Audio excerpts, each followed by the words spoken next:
హరి ఓం శ్రీ గురుభ్యో నమ. శ్రీ రమణ సద్గురుదేవాయ నమ. మనం శ్రీ రమణ భాషణంలో కొంతమంది పిచ్చకులు అడిగినటువంటి ప్రశ్నలకి భగవాన్ చెప్పిన సమాధానాలు చెప్పుకుంటున్నాము. దానిలో నవంబర్ 19, 1935 ఆ రోజు నుంచి భగవాన్ చెప్పినటువంటి వాటిలలో 91, 98 అలా వరుసగా చెప్పుకుంటూ ఎన్నో నెంబర్లు అంటే ఈ రోజు మనం చెప్పుకునేది 101వ ప్రశ్నకు సమాధానాల్లోది. దానిలో అంబాలా నుంచి వచ్చిన ఒక ఆయన అన్నారు, ద్రౌపది చీరలు అనంతం అవ్వడం హేతువాదానికి నిలబడుతుందా భగవాన్ అన్నారు. వస్త్రాపహరణ చేసినప్పుడు కౌరవ సభలో చీరలు మరి తీస్తున్న కొద్ది అనంతం అయ్యాయి కదా, అవి హేతువాదానికి నిలబడతాయా భగవాన్ అని అడిగారు. అడిగితే మహర్షి వారు అన్నారు, తత్వ విషయాలు తర్కానికి లొంగవు. నువ్వు తర్కిద్దామంటే కుదరదు, హేతువాదం అంటే తర్కం కదా. తత్వ విషయాలు తర్కానికి లొంగవు. ఆధ్యాత్మ్యము అన్నింటికి వ్యతిరేకము, అతీతమును. అలౌకిక ఘటన శరణాగతి జరిగిన తర్వాతనే ఉంటుంది. అలౌకికమే లోక సంబంధం లేని అద్భుతమైన క్రియలన్నీ కూడా శరణాగతి చెందిన తరువాతనే జరుగుతాయి. దానిలో రహస్యం ఏమిటంటే శరణాగతి. ఎంత శరణాగతి చెందుతామో అంతగా అలౌకిక సంఘటనలు జరుగుతాయి. అటువంటి సంఘటన ఇదిను. ద్రౌపది అంతలా శరణాగతి అయ్యింది గనక శరణాగతి అర్పణను బట్టి ఆ సంఘటనలు జరుగుతాయి అన్నారు. ఆయన మళ్ళీ అన్నారు, పుస్తకులు హృదయాన్ని చేరుకునేది ఎలా భగవాన్ అని అడిగారు. అప్పుడు మహర్షుల వారు అన్నారు, చేరవలసి రావడానికి నువ్వు ఇప్పుడు ఎక్కడున్నావు? ఆత్మకి దూరంగా ఉన్నావా? ఆత్మకి వేరుగా ఉన్నావా నువ్వు అంటే ఆయన అన్నాడు, నా దేహంలో ఉన్నాను అన్నాడు. అయితే మరి నువ్వు దేహం అంతా ఉన్నావా లేకపోతే ఏ ఒక్క చోట ఉన్నావా అన్నారు భగవాన్. అంటే ఆ పుస్తకుడు అంతటిలోనూ నేను దేహమంతా వ్యాపించే ఉన్నాను కదా అన్నాడు. మహర్షి అన్నారు, అహో, ఆ వ్యాపించడం ఎక్కడి నుంచి మొదలైందో అన్నారు. అదే నాకు తెలీదు అన్నాడు ఆ పృచ్ఛకుడు. అప్పుడు మహర్షి అన్నారు, నిజమే, నువ్వెప్పుడు హృదయంలోనే ఉన్నావు. నువ్వు దానికెప్పుడు దూరంగా లేవు. ఇప్పుడు దాన్ని చేరుకునేందుకు దూరంగా ఉంటే కదా నువ్వు. నిద్రలోనూ మెలకువలోనూ నువ్వెక్కడున్నావు ఒకసారి ఆలోచించు. నిద్రలో నువ్వెక్కడున్నావు, మెలకులో నువ్వెక్కడున్నావు ఒకసారి ఆలోచించు. రెండు అవస్థలు కూడా నీవి కావు. అసలు నీది కాదు, మెలకువ నీది కాదు. మరి ఎవరివి అంటావా? అవి అహంకారానివి. అదే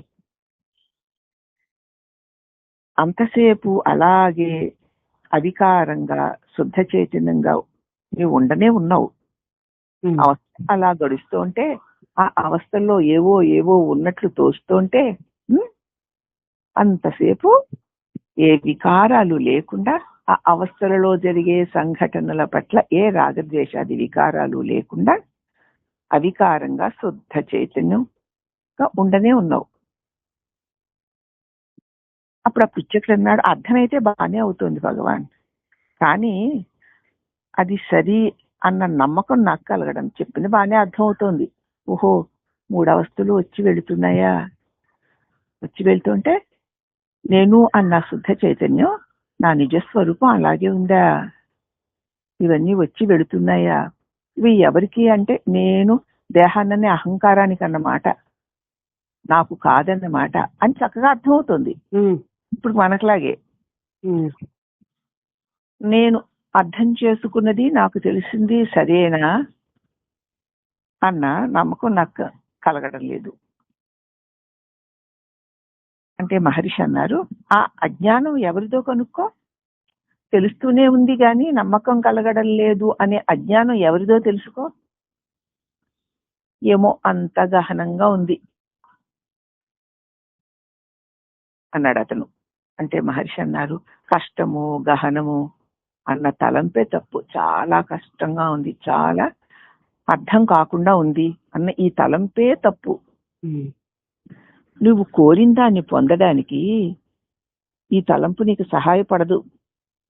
నాకు నాకు చాలా కష్టంగా ఉంది, నిద్రలో మెలకువలో స్వప్నంలో సమానంగా ఏ మార్పులు లేకుండా ఉన్న దానిని అనుభవపూర్వకంగా గ్రహించడం నాకు కష్టంగా ఉంది, చాలా గహనంగా, అంటే గ్రహించలేని దానిలాగా ఉంది అని అనుకుంటున్నావు చూడు. ఆ తలంపే తప్పు. ఎందుకంటే నువ్వు కోరిన దాన్ని అది పొందడానికి ఆ తలంపు నీకు సాయపడదు. మళ్ళీ అడుగుతున్నాను, ఈ గహనము అనుకుంటున్న వారెవరు? నేను గ్రహించడానికి వీలు లేకుండా ఉంది అని అనుకుంటున్న వారెవరు అన్నారు భగవాన్. అప్పుడు ఆ పిచ్చకుడు మళ్ళీ తిరిగి తిరిగి నేను దగ్గరికే చేరుతున్నాను కదా అన్నాడు అతను. మహర్షి, అవును మరి నువ్వెప్పుడు అదే గనుక, దానికంటే నువ్వు వేరు కాదు గనుక. నువ్వుగా ఉండడం కంటే సులువేముందయ్యా? గహనం అంటావు, కష్టం అంటావు, చాలా లోతంటావు. నువ్వుగా ఉండడానికి కష్టమే ఉంది, అంతకంటే సులువేమన్నా ఉంటుందా? దానికి ఏ ప్రయత్నం అన్నా కావాలా? నువ్వు ఉండడానికి, ఉన్నానని నీకు తెలియడానికి నీకు ఏ ప్రయత్నాలన్నా కావాలా? ఏ సాధనలన్నా కావాలా? కొన్ని ఏదైనా అడ్డుందా? మబ్బుందా? ఏం లేదుగా. లేదు. ఈ కళ్ళ సామ్యం వదులు, ఈ అబద్ధపు అసత్యమైన దానితో నువ్వు సంబంధాన్ని వదిలిపెట్టుకో. నిత్యము సహజము అయిన స్థితిలో నిలిచి ఉండు. నువ్వు ఉన్నావు అంటే నువ్వు ఉండడమే సత్యం. మిగతావన్నీ అలా తొలగిపోతూ ఉంటే అవన్నీ అసత్యాలు తెలుస్తూనే ఉన్నాయి నీకు అవి కలగడాలు, కాసేపు ఉండడాలు, తొలగడాలును. వాటితో నువ్వెందుకు మరి ఐక్యమైపోతూ అవి నేను దీన్ని పోగొట్టుకోవాలి అంటూ ప్రయత్నం చేస్తున్నప్పుడు అసలే లేనివి ఉన్నట్టు తోచేవి అవే సత్యం అనిపించేటువంటి ఈ ఆభాస భావన ముందు వదిలేయి. ఎవరికైనా ప్రశ్నించుకో. మళ్ళీ నాకు అంటావు కదా, ఆ నేను దగ్గర నిలబడు, నువ్వుగా ఉండు. అప్పుడు నీకు తెలుస్తుంది ఈ ఊరికే అలా తొలుగుతున్నాయంటే అని. కాబట్టి ఈ కళ్ళ సామ్యాలన్నింటినీ వదిలేసి నిత్యము సహజమైన స్థితిలో నిలిచి ఉంటే చాలు, దీనికి ఏ కష్టమూ లేదు అన్నారు భగవాన్. మళ్ళీ ఆ మర్నాడు ఆయనే అన్నారు, గురు ఉపదేశం అవసరం అంటారు కదా భగవాన్. పుస్తకాలు చదివిన మాత్రమున ప్రయోజనం లేదు కదా. ఎన్నో గ్రంథాలు చదివాను, మరి నా అనుష్ఠానానికి అవి ఏ విధంగానూ సహాయం లభించలేదు. ఎన్ని గ్రంథాలు చదివాను, నేను అనుష్ఠానంలో స్థిరంగా ఉండడానికి అవి ఏవి ఉపయోగపడలేదు. కరుణించి చెప్పండి, నేనేం చెయ్యాలి, ఎలా చెయ్యాలి, ఏ వేళల్లో ఎలాంటి ప్రదేశాల్లో నేను అనుష్ఠానం చేసుకోవాలి, దయచేసి కరుణతో చెప్పండి అని అడిగాడు అతను. అప్పుడు భగవాన్ కాసేపు పలకలేదు. ఆ మౌనానికి అర్థం బహుశా ఇక్కడే ఇప్పుడే స్థిమితంగా శాంతంగా ఉండు, చేయవలసిందంటే అని కాబోలు. మౌనంగా ఉన్నంత ఏం చేయమంటారు? నేను అనుష్ఠానం చెయ్యాలి, కరుణించి నేనేం చెయ్యాలి, ఎప్పుడు చెయ్యాలి, ఎలా చెయ్యాలి, ఎట్టి ప్రదేశాల్లో చెయ్యాలి అన్నాడు. ఇప్పుడే ఇక్కడే స్థిమితంగా శాంతంగా ఉండంతే. ఎప్పుడో ఎక్కడో అప్పుడు ఇప్పుడు అది ఇది ఏదో చేయడం కాదు. ఇప్పుడు ఇక్కడే స్థిమితంగా శాంతంగా ఉండు అని ఆ మౌనానికి అర్థం.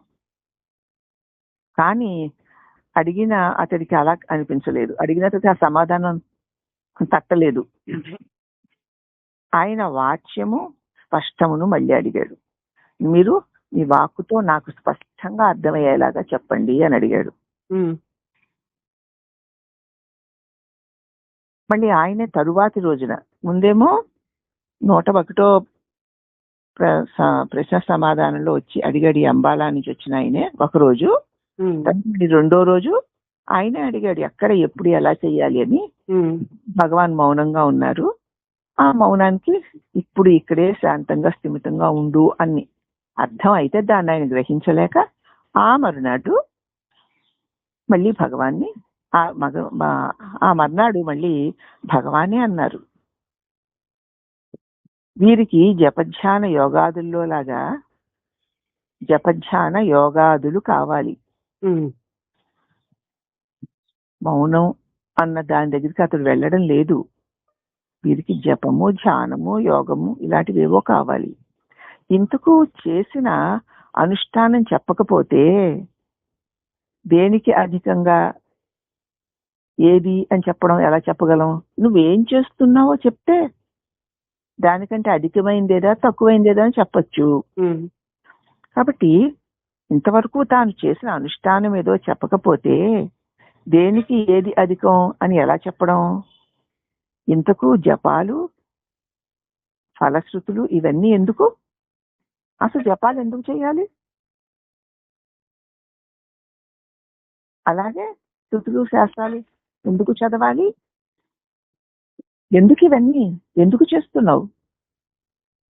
నువ్వు ఏది చేస్తే అది జపం అవుతుంది. దాని ఫలితం ఒకవేళ చేసావు, దాని ఫలితం ఎవరికి చెందుతుంది? ఇవన్నీ మానేసి ఆత్మవిచారణ చేయకూడదు. అంతతో సరిపోదు. ఆత్మవిచారం చేసుకొని ఆయన నేనెవరు అన్న దానిలో నిష్ట కలిగి ఉండు చాలు. అంటే అతనికి సరిపోదు. జపధ్యానాదులను ఉపదేశించిన వారు వారిని కొద్ది కాలమే పోని వదలకుండా అదే చేస్తారంటే అది చేయరు. ఇది చాలంటారా? ఎందుకంటే గొప్పది ఏదన్నా ఉందంటారా? వారు ఇలా చెప్పారు, వీరు అలా చెప్పారు అంటారు. కాబట్టి జపధ్యానాదులను ఉపదేశించిన వారు దాన్ని కొద్ది కాలమే చేస్తారు. వారి దృష్టి అంతా ఫలితం కోసం. చేశాను కదా, నాకే ఫలితం రావడం లేదేమిటి అంటారు. ఈ నికృష్ట దృశ్యాలు, స్వప్నాలు, సిద్ధులు లాంటి వాటి కోసం ఉవ్విళ్ళూరుతూ ఉంటారు. ఏవేవో రకరకాల వింత వింతలైన గొప్ప గొప్ప దృశ్యాలు కనపడాలని, గొప్ప గొప్ప స్వప్నాలు కలగాలని, అనేక సిద్ధులు కావాలని వాటి కోసం ప్రయత్నిస్తారు. అవి వస్తుంటే మేము బాగున్నాం అనుకుంటారు. అవి లభించకపోతే తాము ఏమాత్రము ముందుకు సాగడం లేదు, మాకేమీ తెలియడం లేదంటే కొంతమంది నాదాలు వినిపిస్తాయంటారు, కొంతమంది గొప్ప గొప్ప దృశ్యాలు కనిపిస్తున్నాయంటారు, ఏదో ఏదో మహాత్యాలు కలుగుతున్నాయి, కానీ నేను ఎంత చేసినా నాకేమీ రావడం లేదేమిటి అనే ఫలితం కోసమే చూస్తారు. తపస్సు ఫలకారి కాలేదు, నా తపస్సుకి ఏ ఫలితము రావడం లేదని నిరుత్సాహపడతారు. దృశ్యాదులు ప్రగతిని సూచిస్తాయి అనుకుంటున్నావా? గొప్ప గొప్ప దృశ్యాలు కనిపిస్తుంటే నువ్వేదో ఆధ్యాత్మిక ఉన్నతిని పొందాను అనుకుంటున్నావా? తపము చెయ్యడమే దానిలోని ప్రగతికి సైతము. కాబట్టి నువ్వు ఏ దృశ్యాలు కనిపించాయా, ఏ శబ్దాలు వినిపించాయా, ఏ మహత్యాలు నీకు కలిగేయా అన్న దాని మీద ధ్యాస వదిలేయి. తపస్సు చెయ్యంతే. దానివల్ల ఏదైనా రాని ఏదైనా పోయి నువ్వు తపస్సుని వదలకుండా ఉండు. శ్రద్ధ కదూ ముఖ్యం. మంత్రానికో దైవానికో తాము అర్పించుకొని, మంత్రమో దైవమో దానికి తాము అర్పించుకొని అనుగ్రహానికై వేచి ఉండడం ప్రధానం. అంతే. ఇష్టమైన మంత్రమో ఇష్టమైన దైవమో ఆయనకి అర్పించుకుని అంతే. ఆయన స్మరణతో, ఆయన ధ్యాసతో, ఆయన దాని అందే శ్రద్ధ పెట్టి ఉంటూ ఆయన అనుగ్రహానికి వేచి ఉండడం ప్రధానం. అంతే. అది ఆయన అనుగ్రహించి నీకు ఏది ఇవ్వదలుచుకుంటారో అది ఇస్తారు. నువ్వు వేచి ఉండడం, ఇది రాలేదు అది రాలేదు, వాళ్ళకు వచ్చింది వీళ్ళకి వచ్చింది, నేను సరైన తపస్సు చేస్తున్నానా లేదా, నా తపస్సు ఇంకేం చేయాలి నేను, ఈ ప్రశ్నలన్నీ వదిలేయి. ఇవి చేసేటో చేసుకుంటూ వెళ్ళిపో, అదే ముఖ్యం. కానీ వారు అలా చెయ్యరే మరి. ఒక్కమారే ఉచ్చరించినా ఆ జపానికి తగ్గ ఫలితం వారు ఎరిగినా ఎరక్కపోయినా ఉండనే ఉంటుంది. ఒక్కసారి స్మరించినా ఆ స్మరణకి తగిన ఫలితం నీకు తెలిసినా తెలియకపోయినా నీకు వచ్చేస్తుంది, నీకు ఉంటుంది. నువ్వు నిజంగా అర్పణ భావంతో చేస్తే నీకు తెలియక్కర్లేదు, ఉండనే ఉంటుంది అన్నారు భగవాను. అంచేత మనం చేసేటువంటి సాధన ఏదైతే ఏదో ఒక్క దానికి అంకితమై దాని అందే అనన్యమైన శ్రద్ధ పెట్టుకుని, భక్తి పెట్టుకుని, అర్పించుకుని, ఇంకా అన్య విషయ చింతన వదిలేసి నీకు ఎప్పుడు ఏది రావలసి ఉందో, ఏది పొందవలసిందో అది ఆ అనంతుడైన నావాడైన భగవంతుడే ఇస్తాడు. ఆయనకి తెలుసు కాబట్టి నేనేమీ అడగక్కర్లేదు. నా తపస్సు పక్వమైనప్పుడు, నా సాధన పక్వమైనప్పుడు ఫలితం పరమాత్ముడే ఇస్తాడు. అసలు నువ్వు సాధన చేస్తున్నావు అంటే ఆయన అనుగ్రహమే. అది లేకపోతే నువ్వెక్కడ సాధన చేయగలవు? ఆయన అనుగ్రహించి నీ చేత జపమో ధ్యానమో శరణాగతితో చేయించి ఆ ఫలితాన్ని నీకే ఇస్తున్నాడు. ఇప్పుడు చేస్తున్నది నువ్వు కాదు, చేయిస్తున్నాడు ఆయన అన్న విశ్వాసంతో చెయ్యి. అదేమీ లేకుండా మరి ఒక్కసారి ఇది చేస్తున్నా అది చేస్తున్నా నాకే ఫలితం లేదు అంటే ఏం చెప్తాం? ఇప్పుడు ఏదైనా చెప్తే మాత్రం వారు దాన్ని శ్రద్ధగా పట్టుకుని భగవంతుని అనుగ్రహం అందే వరకు వేచి ఉంటారా అంటే ఉండరే. అసలు నిజానికి ఒక్కసారి ఉచ్చరించినా చాలు భగవంతునికి అర్పణ భావంతో, ఆ జపానికి తగ్గ ఫలితం వాళ్ళు ఎరిగినా ఎరగకపోయినా వచ్చి తీరుతుంది అన్నారు భగవాన్. భగవాన్ మాటలు అంత అద్భుతంగా పనిచేస్తాయి. కాబట్టి మనం ఎంత ప్రేమతో ఎంత ఆర్తితో పరమాత్ముని ప్రార్థిస్తున్నామో దానికి తగిన ఫలితం వచ్చి తీరుతుంది అన్నారు భగవాన్.